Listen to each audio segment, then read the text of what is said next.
Well, we want to bring it on with some of the email that you've submitted. And Pat, this first one comes from Paulette, who says, I live in Massachusetts where the state is undergoing a massive heroin fentanyl addiction problem. Recently, the Boston Herald newspaper headlines read, frequent visits by homeless put hospitals in a state of emergency. Patients draining Medicaid funds, ER resources. In the town next to mine, drug addicts are deliberately overdosing near hospitals so they can be revived by the drug Narcan. As Christians, what's the proper response to this issue? Should we set a limit to treatment, or should every hard-working taxpayer just hand over more and more funds for this problem? I'm finding it hard to be charitable toward the abusers of Medicaid because they're taking money from others who do not have self-induced problems. At age 60, I have 17-year-old twins to put through college, and all I can see is me being punished with higher taxes. Whew.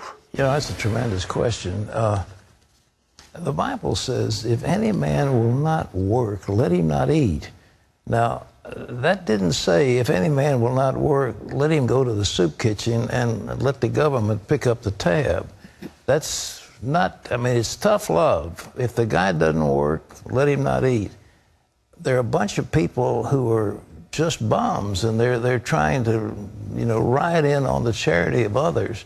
And their tough love will say, I'm not going to give you something. I was reading an article today about FDR and welfare, and he said that this is like I'm paraphrasing now, but it's like a narcotic that nulls people.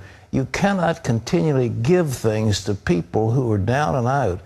You take away their sense of worth and their sense of pride.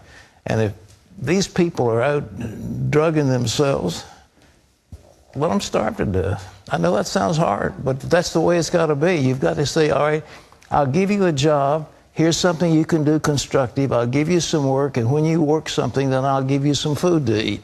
But I'm getting help, even getting to the place of getting help. If you fill in too much, they don't need to make that choice. Exactly. But if all you're doing, you're just an enabler if you continue to do that. And I know that sounds very, very hard, but I'm quoting the Apostle Paul. If you don't work, you don't eat. Okay?